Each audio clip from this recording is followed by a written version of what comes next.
He'll take care of the tip. So this was the story from Barry Jackson today on Kyle Lowry.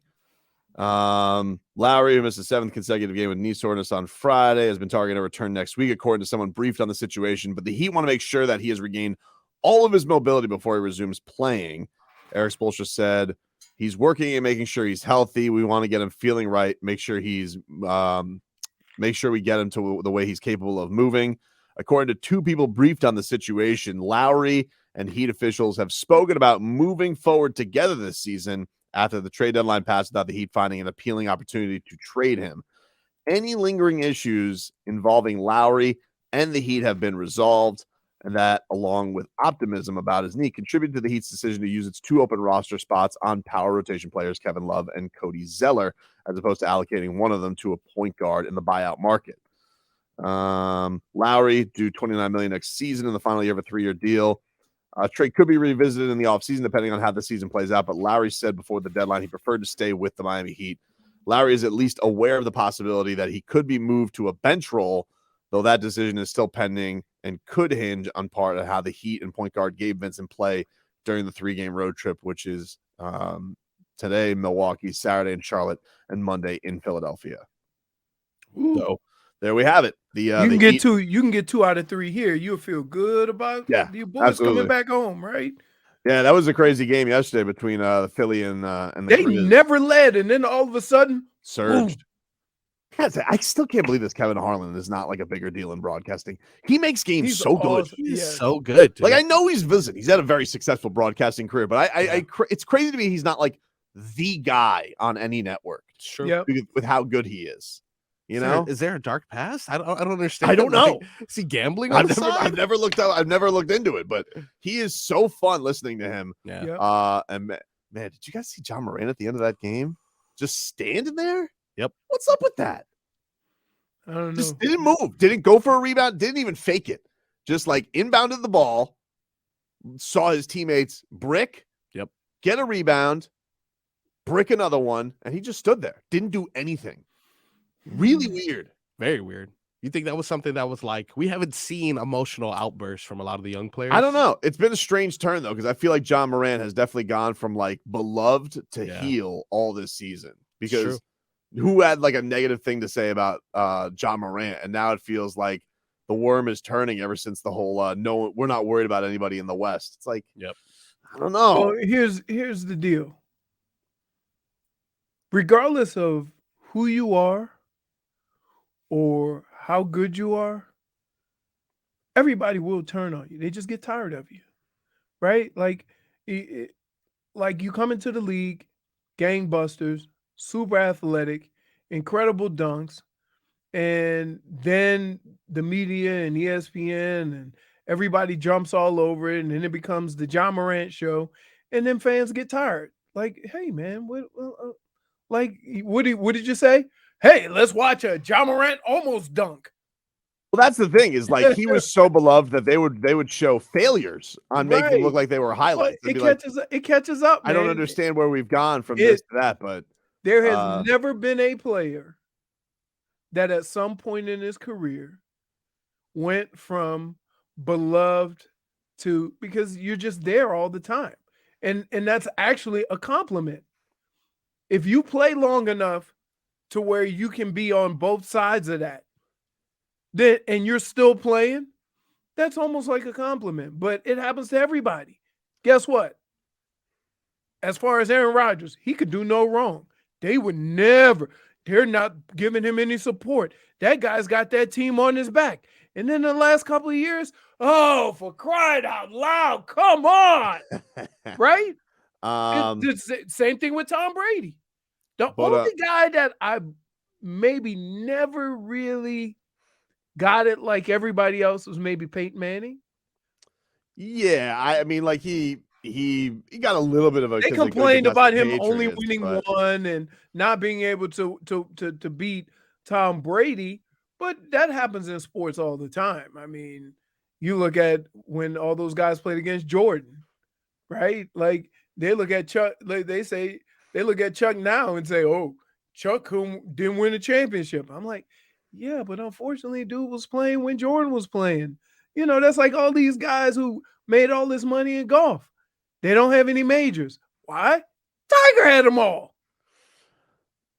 What do you make though of the Heat having to like talk to Lowry about lingering issues? Like it's strange because we're at this thing where it's like, okay, well, was he not healthy the whole year, or was there grumbling about the idea that they did want to move him to the bench, looked for a trade, couldn't find one, and it's like, hey man, if you want to move on to something, we gotta get this all right next year. It's just it all seems like they're putting on a good face about this, but it doesn't feel like everything is quite okay.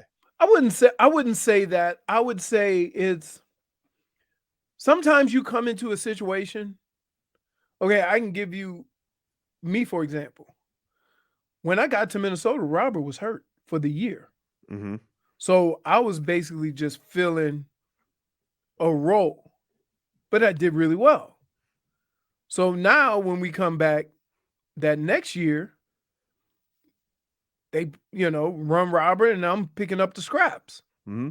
And I'm like, whoa, what do we do? Like, I can't get, no more run. And it got frustrating, even though I understood beforehand what was going on.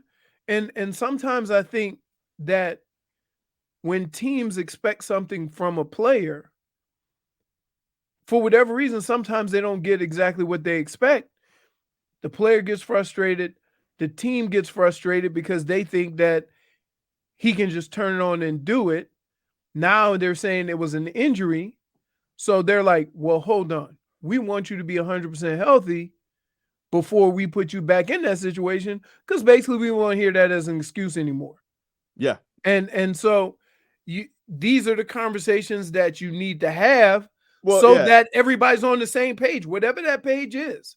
I think it's interesting what you say about the things change. Like, and I don't necessarily, I think it's basically changed year to year. Like, I just think that it does because of Kyle coming here where the young guys were, and I'm specifically speaking about Tyler and Bam. You have two things that really swung. Both of them have gotten better, not as much in need of having that point guard there. And the other thing is Tyler's gone into the starting lineup, and that's kind of shifted things because one of the best, actions that they have is that two-man game between Tyler and Bam.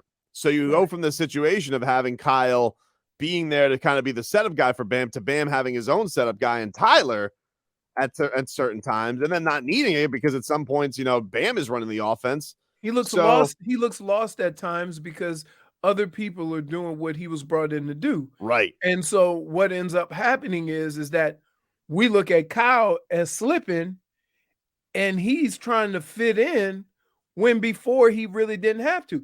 It happens in sports all the time. Like, think about this. When I got to Minnesota, we had Chris Carter and Jake Reed and another guy. We just, different guys played the slot or third or fourth receivers. And then Randy came. So you're talking about a guy that, say like a Matthew Hatchett, who was that third guy. Now Randy comes in, lights the world on fire. He becomes one. Everybody moves down a spot. It don't mean that your game is worse.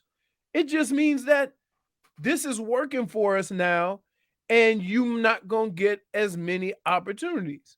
And it happens in sports all the time. And we tend to look at that as, well, this guy isn't any good anymore. And that's kind of how people are looking at Kyle.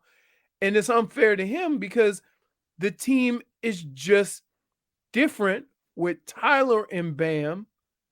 And if Kyle's not going to shoot that three and be that off guard that can make that three, yeah, that's now the other you're thing trying to find somebody to fill that role, and it gives him even less opportunity. That's the thing that's frustrating about it is like it's not only that he's had to change roles, but he's just hesitant. I mean, he's incredibly passive when it comes to taking shots. Right. He does, and that's the thing with Gabe. It's like, all right, if you bring in Gabe, Gabe's gonna shoot. Gabe's gonna shoot those shots if you give it to him. If you kick it to Gabe Vincent, which is what the Heat promote.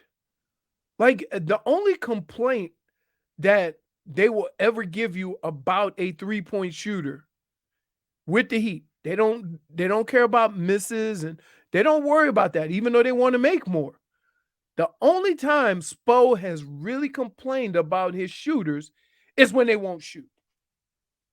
Well, if you want to go see somebody shoot, Trae Young likes to shoot the basketball. He's taking on the Heat. Vegas thinks that the Heat are the favorite to get him in the offseason. I don't know that was my lead-in, but anyway, if you want a pair of tickets to Heat and Hawks for March 4th, let's give it to caller number 7 for Kyle Lowry. Caller 7 gets a pair of tickets to Heat and Hawks, 305-567-0560. That's 305-567-0560. We'll continue on with some more Heat. Kevin Love making his comments before his debut tonight. We'll get to some of that next. Heat are in action tonight. They're taking on the Bucks, 7:30. No Giannis. No Giannis. He's got that wrist that's sprained, so no bueno there. Have you seen the new tiers, Leroy? Do you remember the tiers last year that ESPN came up with? It was the playoff tiers. Remember the Heat were dangerous, even though they were the 1 seed all year. They did not crown them true contenders in ESPN's mind. They only put them as dangerous loomers. Remember that? Yeah. Well, they have come out with their tiers this season. Oh boy, here we go. The top shelf. So this is not true. They don't call them true contenders. They just call it the top shelf. This is This is Johnny Blue. Walker Blue. Yeah. Yeah. All right. Not surprisingly. Not that bum liquor I bought. The Celtics. Tastes like cigarettes. That really was not good. Dude. Usually trust you on all things food I and drink. usually The trust worst part is Klein. expensive, man. If it was cheap, it would make sense. But it being expensive, you gotta go over there and just hit him with that bottle. I could have brought him some of that old smoky salted caramel whiskey. Wow. $19. We could have got some proper Sounds pretty 12. good. Oh, that tastes like gasoline. I heard that. Sucks. Dude, the gasoline was better than what I got. Oh, gosh. All right, so top shelf, Celtics, Yep. Bucks, Yep. Nuggets. Yeah. We'll see. Do something. How about Mavericks? I'll get to them. And then Suns. Those are their 4 teams. Any team that has KD is going to be a contender.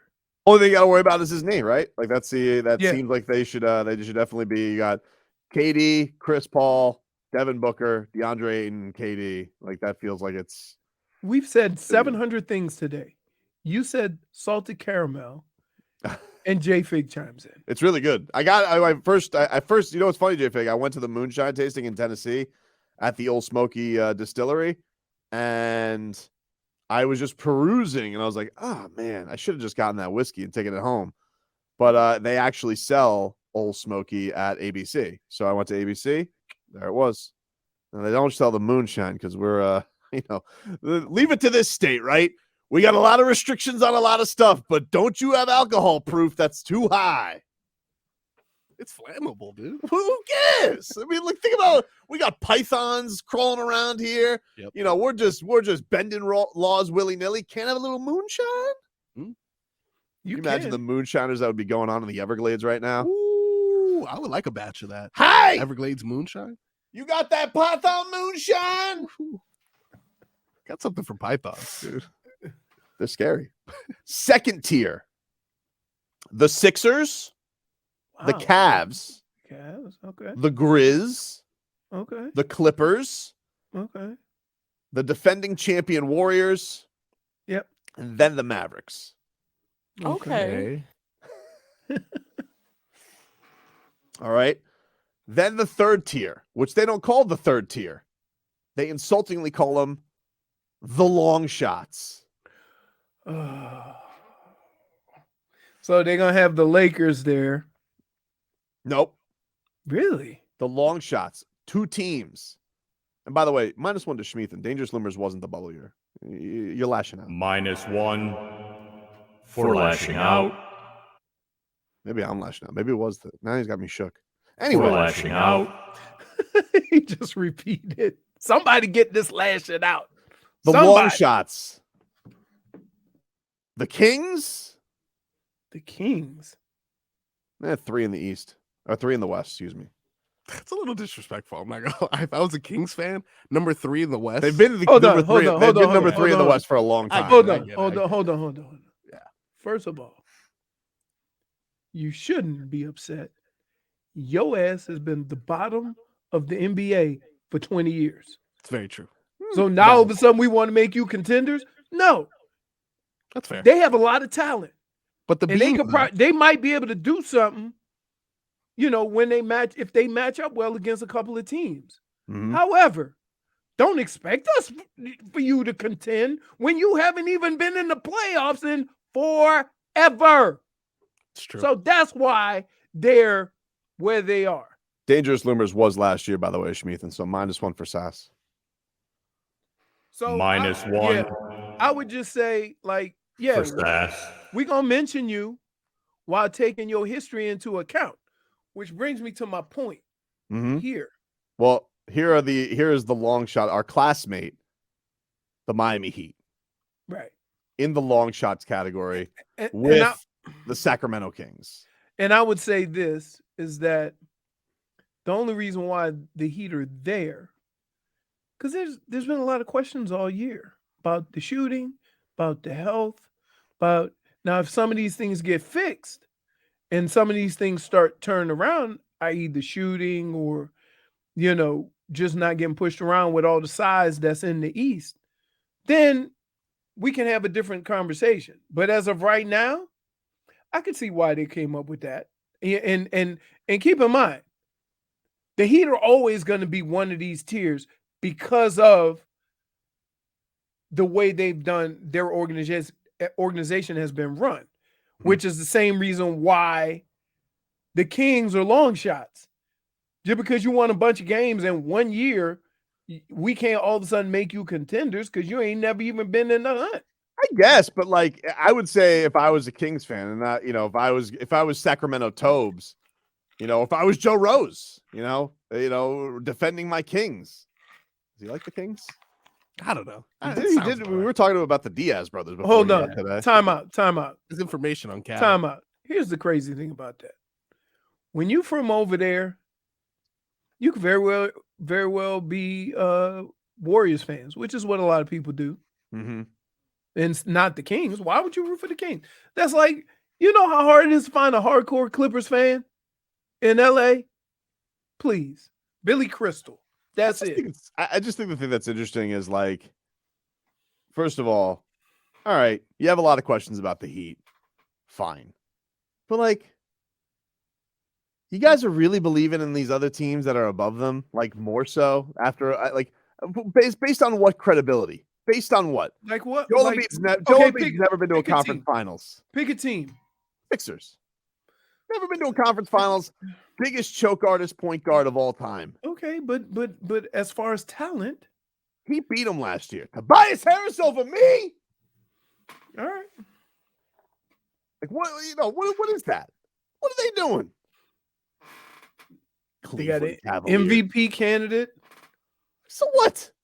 Former MVP candidate. What do they do in the playoffs besides fall all over the place? But isn't this a this year award? This year, I don't care. Okay. I mean, so you think the Sixers are fool's gold? Well, here's the thing. I think it's silly to have the Warriors in second tier. They're the defending champions. They're not healthy, but come on. When they get healthy, you don't believe them? Believe that they can get things done in the playoffs? That's stupid. No. Why? No chance. Why? Because they're not very good. Come on. They're okay. Why would you not trust when those guys are healthy that they can beat anybody? I didn't say they couldn't beat anybody. But what I'm saying is, based on the information you have right now, you think the Warriors can win a championship? Based on information you have right now. If my information is I have that they're all healthy, then yes. That's not the information you have. Oh my goodness. You are...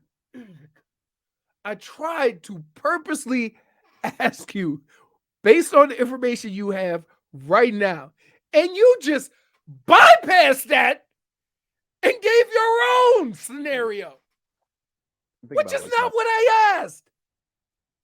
You get more disrespectful than Dangerous Loomers. I don't know why I'm even justifying a list that doesn't matter because they got to play anyway. I know, but I love lists. I know, and I get especially caught, disrespectful and see, lists. here's the problem. See, and Marcos, I see that just that bleep look on your face. I was waiting for the Like- old love list. and I just think, like, come on, this list is nothing. Annoying is what it is. Okay, who were the favorites last year? On this list, Yeah. I don't remember. Wait, can I ask you a question? I just remember that I know that the Heat weren't. I know the Heat as the 1 seed all year weren't as one of the contenders. They were dangerous loomers, And how did they end up? and they ended up 1 shot away from the conference final, from the finals. So I guess based on where they ended up, that list was accurate. No, that's not true. What do you mean? Because dangerous loomers is like a puncher's chance in the second round. You can't be a shot away from the NBA finals and be called a dangerous loomer. Like if the Kings got 1 shot away. Hold on, let me ask you this. If the Kings got 1 shot away from the NBA finals, is calling them a long shot right or wrong? That would be wrong. Right. So, But a dangerous loomer means that you're going to be in the hunt and you have a chance, but we don't think that you can do it. I think this year they're dangerous loomers. That's what I think. You We're have loomers. here. As much as I love the Miami Heat, you have no idea what this team's going to be in the playoffs Oh, I know. because they're not there yet. Nah, I know. They don't know what they're going to be yet. Oh, But we you know. We What are know. they going to? Please tell us what they're going to be. Eating 5, baby. Monocles and top hats. Jimmy Buckets. Jim VP. Kevin Love. Oh my goodness, this guy. But I Problem? just like sometimes I do this show and you make me tired. It's K-Love time. Love. Let's go. It's my guy. Back after this.